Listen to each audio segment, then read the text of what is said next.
Jesús. Te doy gloria, gloria, te doy gloria, gloria, te doy gloria, gloria, a ti Jesús. Te doy gloria, gloria, te doy gloria, gloria, te doy gloria, gloria, a ti Jesús.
Dios te bendiga.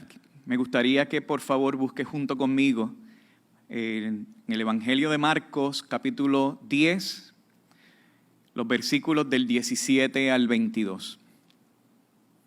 La palabra del Señor dice así: Cuando Jesús estaba ya para irse, un hombre llegó corriendo y se postró delante de él. Maestro bueno, le preguntó, ¿qué debo hacer para heredar la vida eterna? ¿Por qué me llamas bueno?, respondió Jesús. Nadie es bueno sino solo Dios.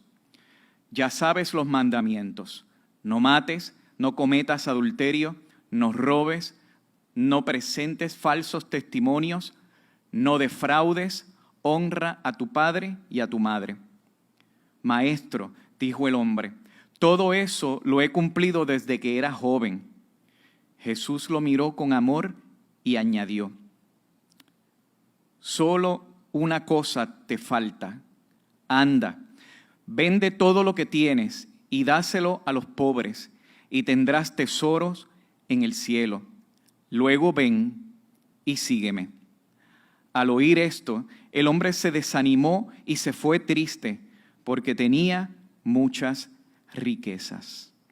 Vamos a orar.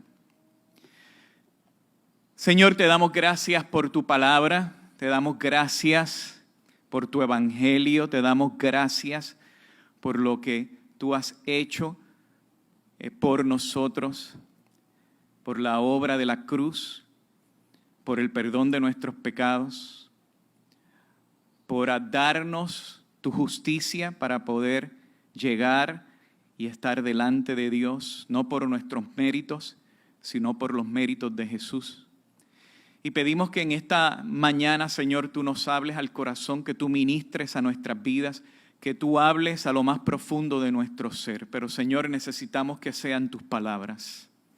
Solo tus palabras son relevantes, solo tus palabras tienen el poder para mover nuestras voluntades, solo tus palabras son suficientes para cada una de nuestras necesidades hoy. Ministra nuestros corazones y háblanos al corazón para salvación, Señor. En el nombre de Jesús. Amén. ¿Te ha pasado alguna vez que has tenido una conversación con alguien esperando validar tal vez lo que estás pensando o que reafirme lo que estás haciendo o lo que vas a hacer y todo te sale mal? ¿Te ha sucedido alguna vez algo como esto? ¿Ha pasado algo de esa manera? Qué horrible es el sentimiento que uno experimenta. Qué baño de agua fría nos tiran por encima porque pensábamos que lo estábamos haciendo bien o que teníamos algo maravilloso que compartir y estábamos haciendo algo muy bien, pero nos dicen que no, que todo está mal. Por ejemplo, el estudiante que va a donde su profesor, confiado de las respuestas que hizo durante todo el examen, y el profesor le dice que no, que estaba mal. El empleado que va donde su jefe para hablarle de esta gran idea o de esto que está haciendo o que piensa hacer, pero el jefe le dice que se detenga, que no lo puede realizar porque está mal. El hijo o la hija que va donde sus padres con este plan perfecto, fabuloso, para que le puedan permitir salir con sus amigos o ir a X o a Y lugar, y de momento lo detienen y le dicen no hay ni siquiera oportunidad para negociar. Y el creyente que se presenta ante Dios con esta idea fabulosa de lo que debe ser la voluntad de Dios para nuestra vida, pero Dios calla completamente, validando a través del silencio o a través de su palabra de que esa no es su voluntad para él. En todos estos escenarios salimos desanimados y tristes, porque habíamos puesto nuestro corazón en eso y todo nos salió mal. En el pasaje que acabamos de leer de Marcos 10, nos habla de una persona que se acerca a Jesús para traerle una pregunta y para validar lo que él ha hecho por tanto tiempo. Marcos nos habla en una forma genérica mencionando de que es un hombre, en el versículo 17. Sin embargo, los relatos paralelos a este pasaje, como Lucas, lo menciona como un cierto dirigente de los judíos y muy rico. Y Mateo menciona de que era un joven rico. Este hombre joven, dirigente de los judíos, muy rico, llega entonces donde Jesús con una gran pregunta. Una pregunta que probablemente él llevaba tiempo haciéndose a sí mismo y aplicando lo que conocía o lo que le habían enseñado, pero que todavía tenía esa pregunta sin respuesta. Si lo que estaba haciendo bien, lo estaba haciendo bien. Si lo que estaba haciendo funcionaba, iba a lograr tener lo que anhelaba. Y entonces llega donde Jesús con esta gran pregunta: ¿qué debo hacer para heredar la vida eterna? Sin embargo, hay que notar que la manera en que él se acerca a Jesús llama la atención, porque cuando llega lo primero que le dice es maestro bueno. Y es interesante porque los judíos no hubieran usado la palabra bueno para dirigirse a un rabí. De modo que Jesús en todo lo que le está preguntando también le cuestiona a él ese trato que le está haciendo. Y esa expresión de maestro bueno, porque bueno solamente es Dios, solamente es Dios. Entonces, si creías realmente que Jesús era Dios, entonces eso quiere decir que lo que le dijera Jesús, él tenía que estar dispuesto a obedecerlo, no importara lo que fuera. Desde una perspectiva humanista, ¿verdad?, centrada en el ser humano, centrada en el hombre, hace todo sentido la pregunta que el muchacho le está haciendo a Jesús: ¿qué haré? ¿Qué debo hacer? ¿Qué está de mi parte el yo ejecutar y el yo lograr para yo entonces alcanzar la vida eterna? Pero sin embargo, claramente, no solamente en la conversación que Jesús le habla, le demuestra que no está centrado en él ese objetivo y ese propósito, sino que también a través de las Escrituras lo podemos ver en Efesios 2, cuando Pablo le dice a la iglesia que es por gracia nuestra salvación, por medio de la fe en Jesucristo.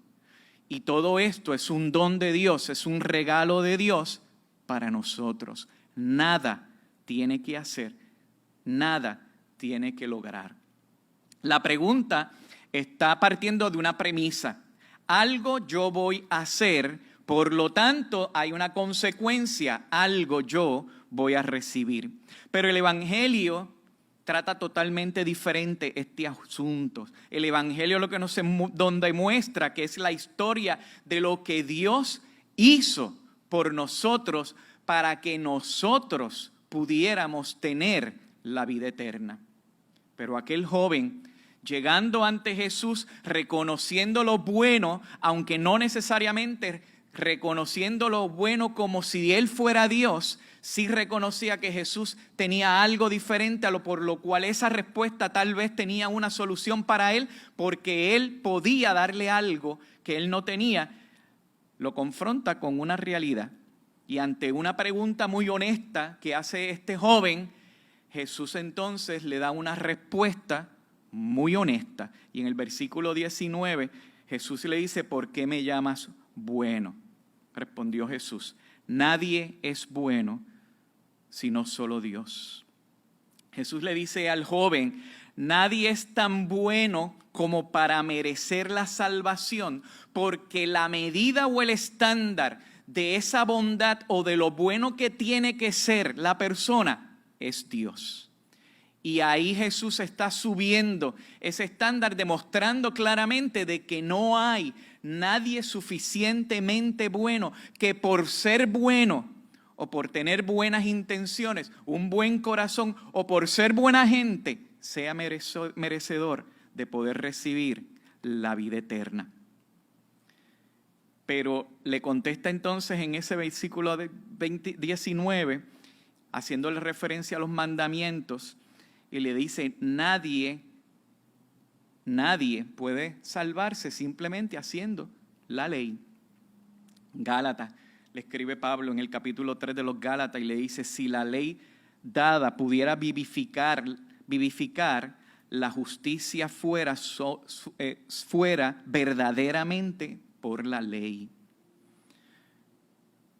Jesús entonces le dice al joven lo que él conoce. Tú conoces la ley. Tú conoces muy bien la ley.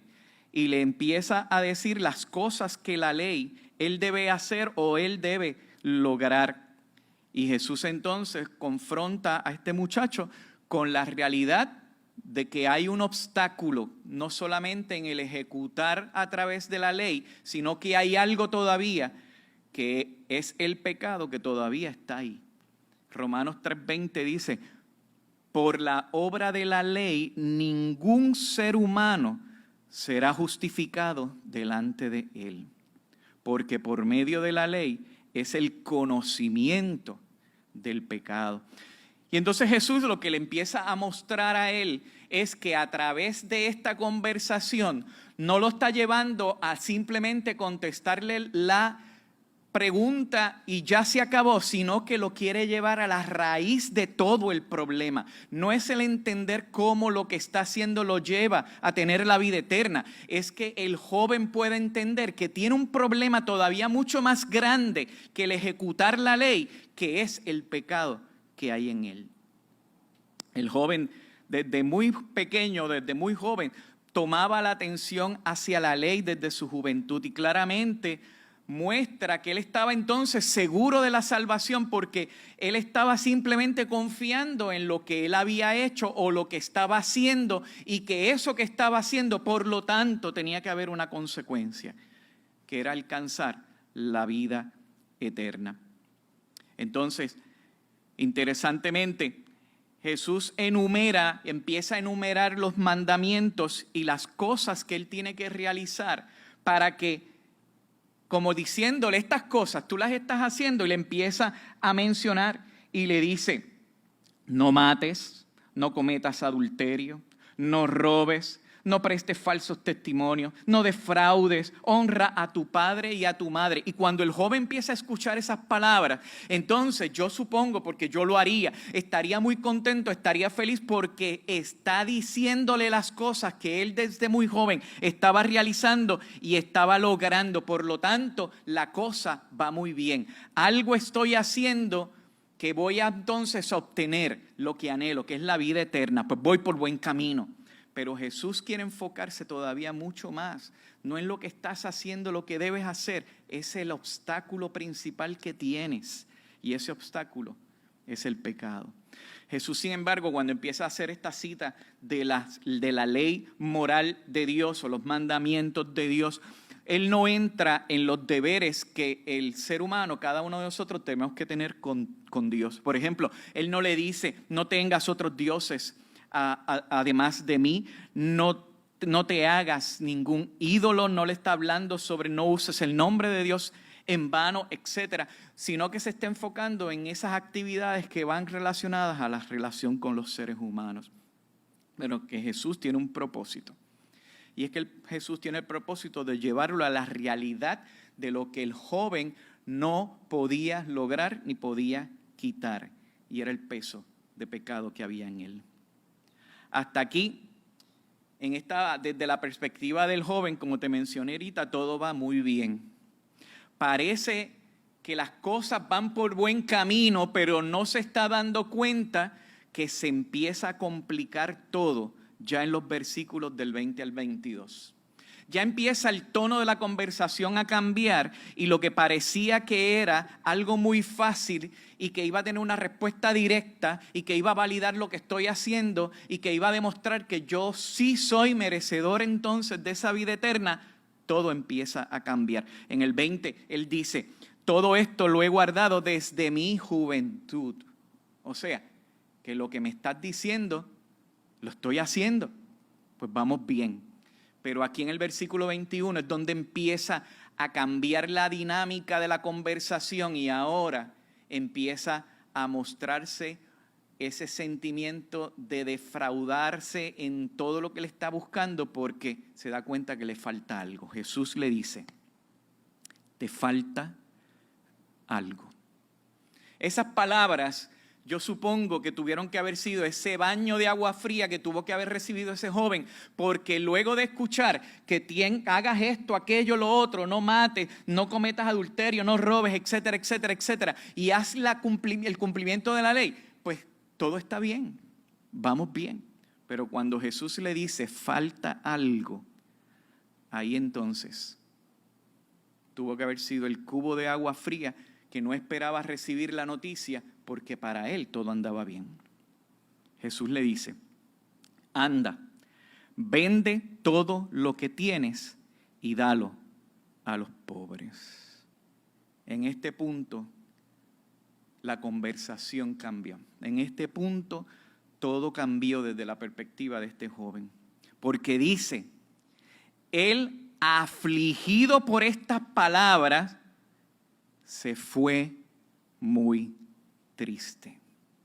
Afligido por esta palabra, se fue muy triste.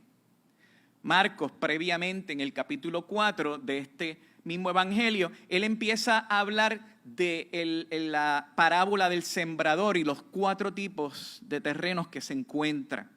Y allá él habla sobre el que está junto al camino, la semilla que cae junto al camino, donde la semilla es el evangelio y los terrenos son los tipos de personas o el tipo de lugar donde cae en el corazón de esas personas. Los que son pedregales, los que están entre espinos y la tierra buena, la que va a dar fruto al 60 por 1, al 100 por 1. El joven representa entonces, cuando nosotros hacemos la analogía de esta conversación que está teniendo Jesús en el capítulo 10 con este joven, hace una analogía perfecta con el que es el terreno que está entre espinos, esa semilla que cae entre los espinos. Y escucha por qué. Mira lo que dice Marcos 14, 18, 19. Hablando del terreno entre espinos. Estos son los que fueron sembrados entre espinos, los que oyen la palabra, pero los afanes de este siglo y el engaño de las riquezas y la codicia de otras cosas entran y ahogan la palabra y se hace infructuosa. Esta es la confrontación con la que Jesús quería lograr y llegar hasta el joven, aquel joven.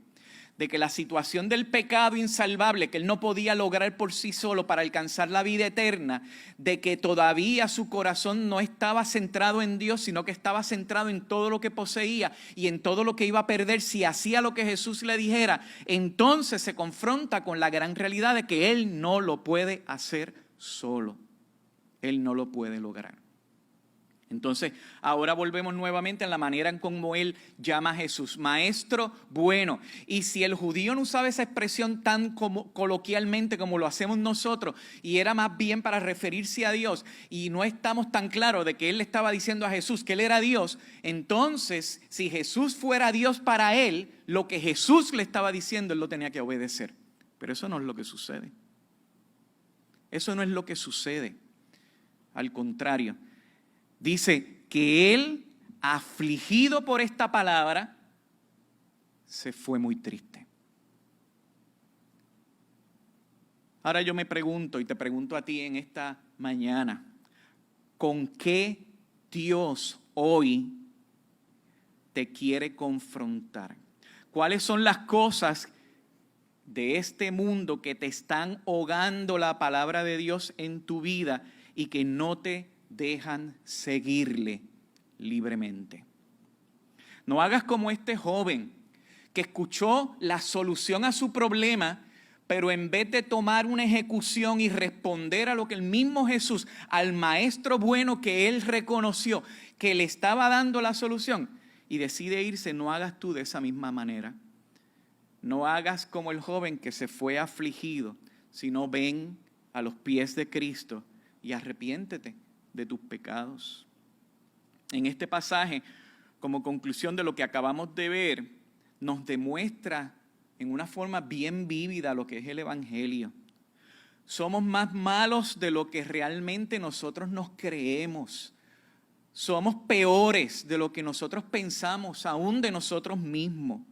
Por nuestro propio esfuerzo nunca vamos a poder llegar a Dios, porque hay un pecado en nosotros que no lo permite. Y solo a través de Jesucristo es que podemos alcanzar la vida eterna, solo a través de Él.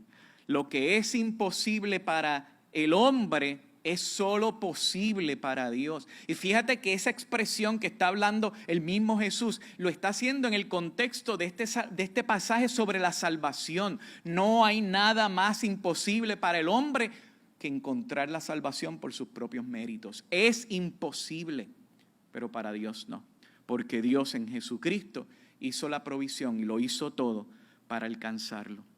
Dios tuvo que hacer algo por nosotros porque nosotros mismos no éramos capaces de hacerlo. No podíamos, ni lo haríamos en 1000 años que pudiéramos tener de vida. Nunca lo lograríamos. Este relato de Marcos 10 nos obliga a mirarnos hacia adentro y ver dónde está nuestra confianza. Si está en nosotros, centrado en el yo, solo somos merecedores de tristeza y haremos como ese joven rico.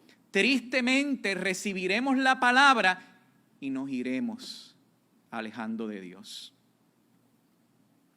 Si está en nosotros el querer alcanzar la salvación por nuestros esfuerzos o por lo que creemos ser, nunca lo vamos a hacer.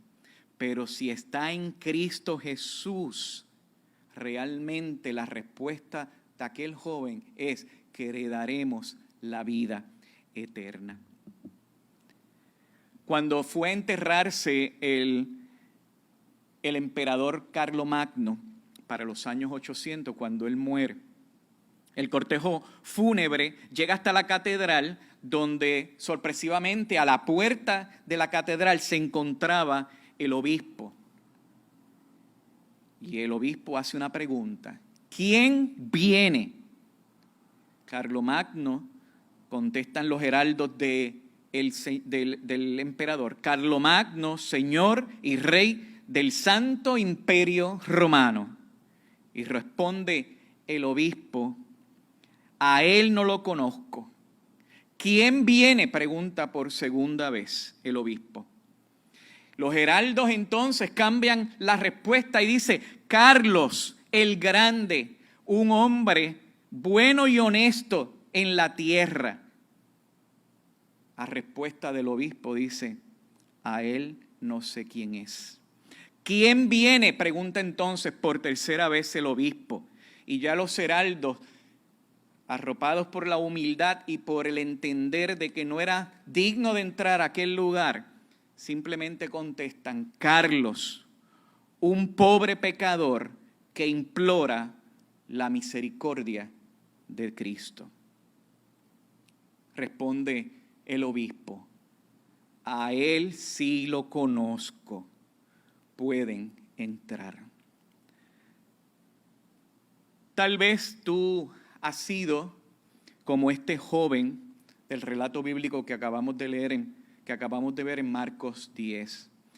Has hecho o estás haciendo todas las cosas necesarias para alcanzar la salvación y para lograrlo por tu propio esfuerzo. La respuesta del Señor para ti en esta mañana es: una sola cosa te falta. Vende, deja, entrega, abandona lo que ocupa en tu corazón el lugar de Dios. Ven a Cristo, pídele perdón por tus pecados y cree en Él para salvación y vive para Él siguiendo sus pasos, porque Él te quiere hacer bien. Vamos a orar. Señor, te damos gracias por tu palabra, gracias porque esta es rica, es abundante, es todo lo que necesitamos, Señor. Y te imploro en el nombre de Jesús, tu Hijo, que por los méritos de Jesús en la cruz, que adquirió la salvación para nosotros, aquellos y aquellas que están escuchando, que todavía están batallando entre el esfuerzo de lo que tienen que hacer, entre los logros que tienen que alcanzar, en las cosas que todavía les está ocupando y arropando y ahogando tu palabra en sus corazones. Señor, yo te pido que tú los hagas libres en el nombre de Jesús y que puedan responder a tu palabra rindiéndose a ti. Que no sean como el joven rico, que se fueron tristes y abandonaron a Jesús, sino que se puedan rendir a ti en respuesta a tu palabra y rendir sus vidas para tu gloria. En el nombre de Jesús. Amén. Amén.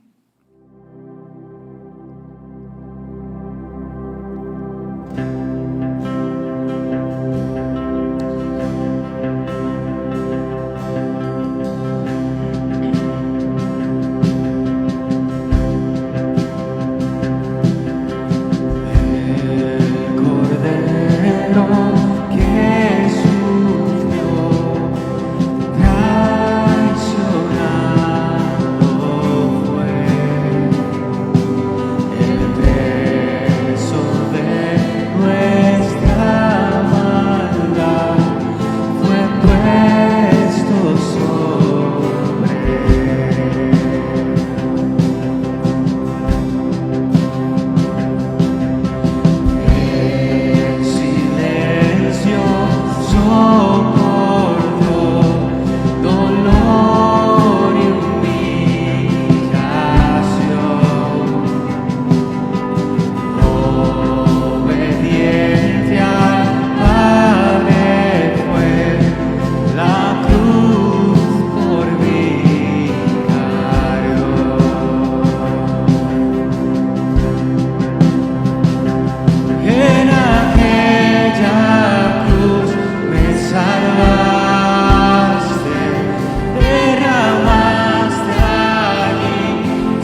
Vamos a preparar nuestros corazones para poder compartir juntos lo que es la mesa del Señor.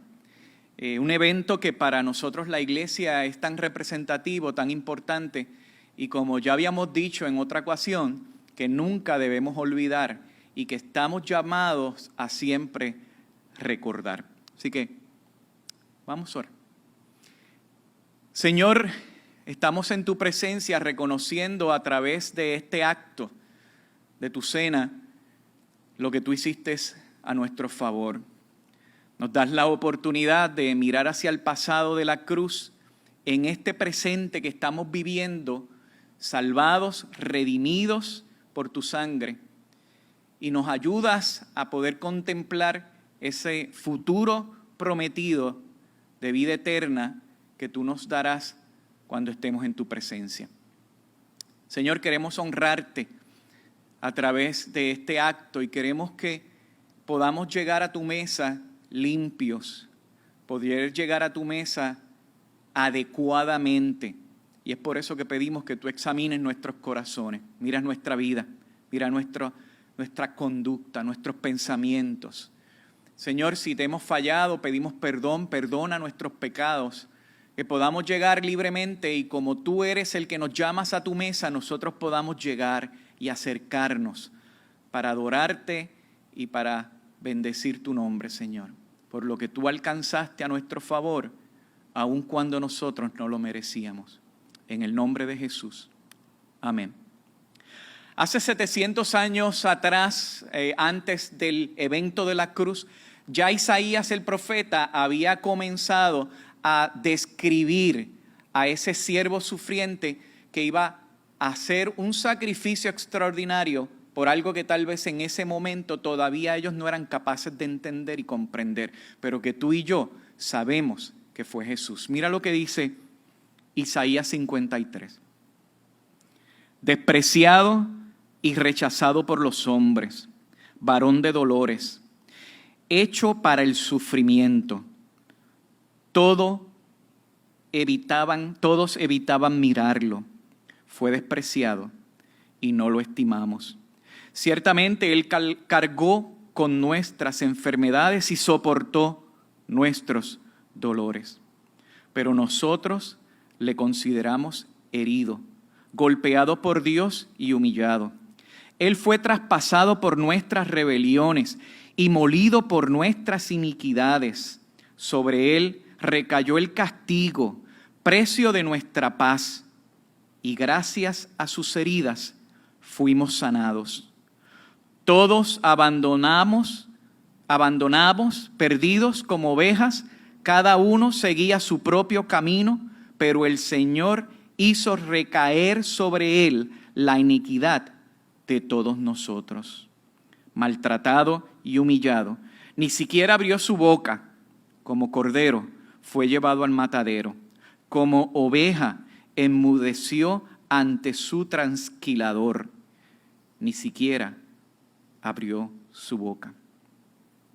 En aquella cruz, Jesús pagó el precio de nuestra culpa. Y es por eso que cada vez que tú y yo nos acercamos a esta mesa, es tan significativo lo que representa cada elemento y lo que nosotros vamos a hacer, porque estamos recordando lo que Isaías narró 700 años antes de que ocurriera y que luego los evangelistas dan una narrativa con tanto detalle. Pero saber que todo eso fue por ti y por mí, simplemente por amor, es razón de que tú y yo le honremos. Por eso te invito a que puedas buscar los elementos en tu casa, ve allí a la nevera, mira a ver en la alacena, tráete los elementos necesarios para que podamos juntos compartir esto, lo que es la mesa del Señor. El pan que representa su cuerpo, la copa que representa su sangre. Y que juntos como iglesia, como congregación, nosotros podamos compartirla, aunque sea a la distancia, tú en tu casa, nosotros acá, tú y yo podamos juntos decirle al Señor en esta hora, gracias, porque no lo merecía, no había nada que lo justificara, no había forma alguna que me lo mereciera, pero tú lo hiciste por amor, dando tu cuerpo derramando tu sangre para darme salvación y vida eterna. Es por eso que Pablo entonces le dice a la iglesia, yo recibí, dice Pablo, lo que el Señor mismo les transmitió a ustedes, que el Señor Jesús, la noche que fue traicionado, tomó pan y después de dar gracias lo partió y dijo, este pan es mi cuerpo que por ustedes entrego, hagan esto en memoria de mí. El pan cuando tú y yo, o la oblea en este caso que yo voy a estar utilizando, sigue siendo pan y seguirá siendo oblea, pero representa el mismo cuerpo de Jesús que podemos ver a través de este simbolismo que tuvo que haber sido molido y transformado de lo que era el grano para convertirse en pan. Así tuvo que ser molido el cuerpo de Jesús por nosotros. Y Él lo hizo simplemente por gracia y por amor. Es por eso que cuando tú y yo compartimos este pan, estamos recordando los sufrimientos de Jesús en aquella cruz. Y yo creo que todavía no hay narrativa, ni hay una forma que podamos entender o explicar al detalle de todo lo que Él sufrió allí para pagar el precio de nuestro pecado. Y es por eso que cuando tú y yo compartimos de este pan, le estamos diciendo a Él, gracias por tu amor. Por eso, hermano, te invito, compartamos del pan.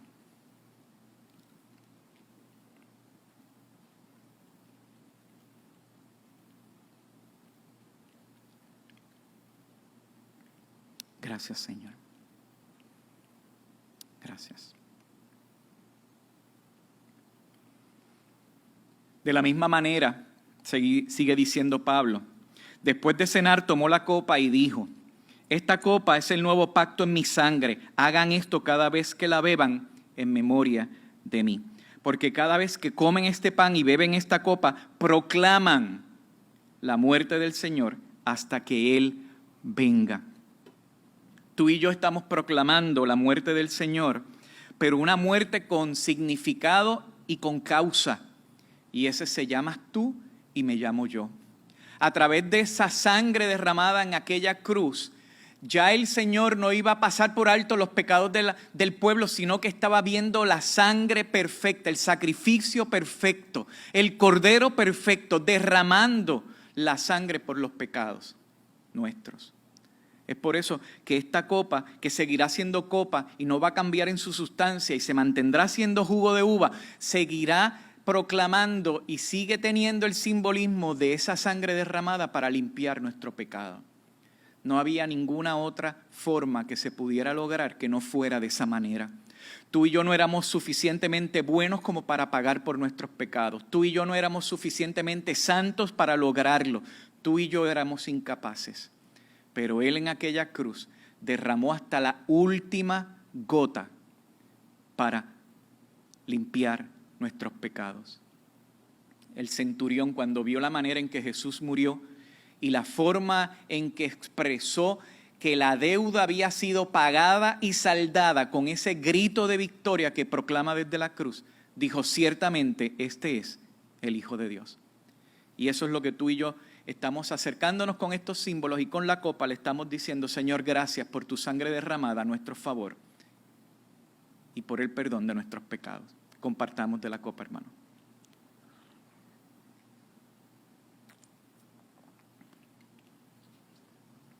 Señor, gracias porque nos das el privilegio de poder acercarnos a tu mesa para recordar tu muerte.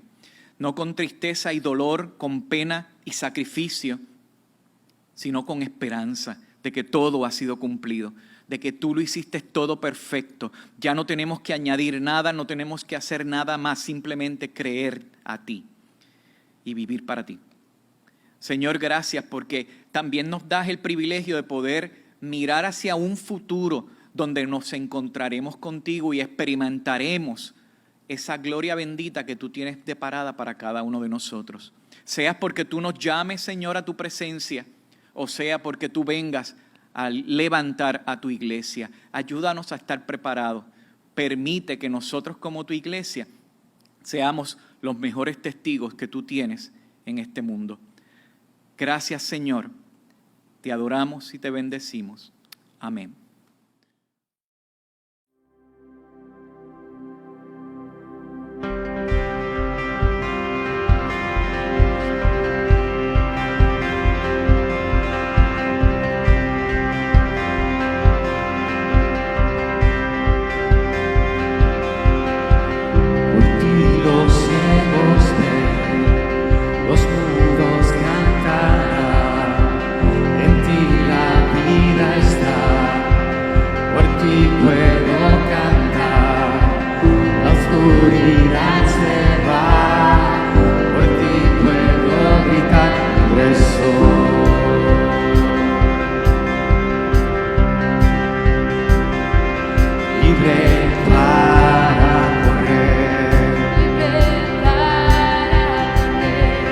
Libre para danzar, libre para vivir en ti, oh libre soy.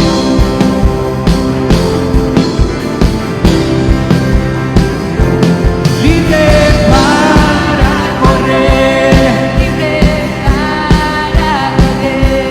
libre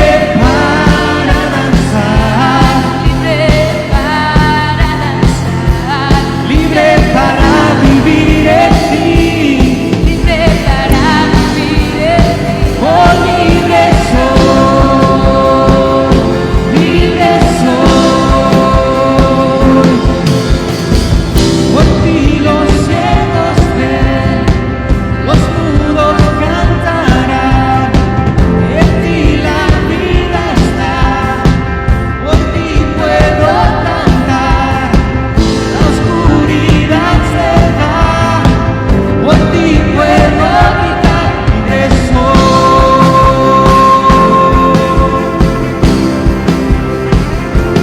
libre para correr, libre para danzar, libre para vivir en ti, oh libre soy, libre soy.